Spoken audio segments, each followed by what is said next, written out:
बच्चों, let's read the question. Which of the following is paramagnetic? A option is silver ion, B option is iron ion, C option is potassium ion and D option is magnesium 2+ ion. तो यहाँ से इस question में हमारा की concept क्या कहता है कि आज हम यहाँ पर मैग्नेटिक कैरेक्टर के बारे में बात करेंगे। अब देखो यहाँ पर हमको ए ऑप्शन दे रखा है सिल्वर आयन, तो इस सिल्वर का अगर हम इलेक्ट्रॉनिक कॉन्फ़िगरेशन करें तो ये हो जाता है हमारे यहाँ से क्रिप्टन, इसके बाद 4d10 और सिल्वर की बात करें तो 5s1, क्योंकि +1 चार्ज है तो इसका मतलब एक इलेक्ट्रॉन यहाँ से डोनेट कर दिया गया है। अब बी ऑप्शन की बात करें यहाँ से Fe2+ आयन के बारे में, तो ये हमारे यहाँ से हो जाता है आर्गन 3d6। इसके बाद सी की बात करें पोटेशियम यहाँ पर K+, तो ये इसका कॉन्फ़िगरेशन यहाँ से क्या है, तो अब देखो पोटेशियम 19 इलेक्ट्रॉन, एक इसने यहाँ पर डोनेट कर दिया है 19 एटॉमिक नंबर से, डायरेक्टली भी इसका हम कॉन्फ़िगरेशन करके देख सकते हैं। तो ये आ जाएगा हमारा 1s2 2s2 2p6, यहाँ तक 10 हो गया। इसके बाद आप यहाँ से क्या ले सकते हो 3s2 3p6 एंड अब देखो अगर हम यहाँ से ये 4s1 लिखते तो ये पोटेशियम का हो जाता, लेकिन क्योंकि इसने क्या करा एक इलेक्ट्रॉन डोनेट कर दिया है तो ये 3p6 तक लास्ट हो जाएगा। तो हमारे पास इसका कॉन्फ़िगरेशन में लास्ट क्या आया 3p6।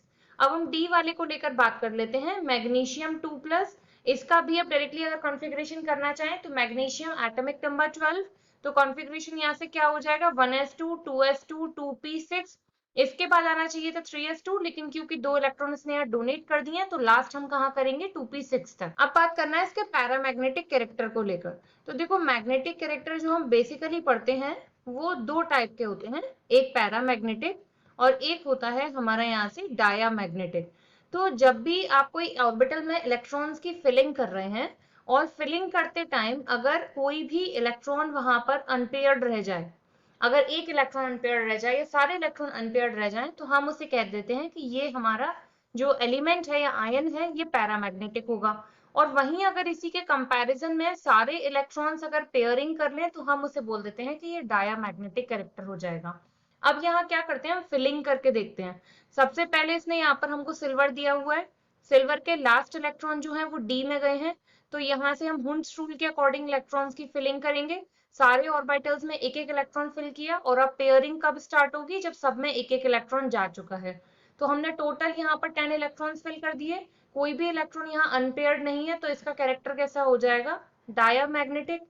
नेक्स्ट की बात करते हैं, नेक्स्ट में क्या है हमारा यहाँ पर 3d6 लिया हुआ है, तो हमने फिर से यहाँ पर ये d ऑर्बिटल बनाया 1 2 3 4 5 और ये एक इलेक्ट्रॉन हमारे यहाँ से कर लिया पेयरिंग 6।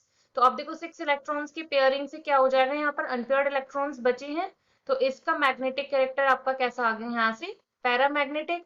अब पोटेशियम को लेकर बात कर लेते हैं।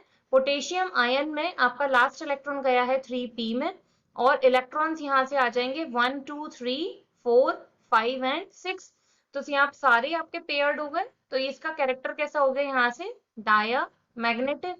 अब इसकी बात कर लेते हैं मैग्नीशियम आयन। मैग्नीशियम में भी आपका p ऑर्बिटल है, तो p ऑर्बिटल में भी आपका कितने इलेक्ट्रॉन्स फिल हो जाएंगे 1 2 3 4 5 एंड 6, तो सारे इलेक्ट्रॉन्स यहाँ से फिल हो गए, तो ये भी हमारा यहाँ से कैसा हो जाएगा डायामैग्नेटिक। क्वेश्चन में आपसे मांगा गया था कि इनमें से पैरामैग्नेटिक कौन सा होगा, तो पैरामैग्नेटिक कैरेक्टर आपका आयरन 2+ का आएगा। I hope you understood well, thank you.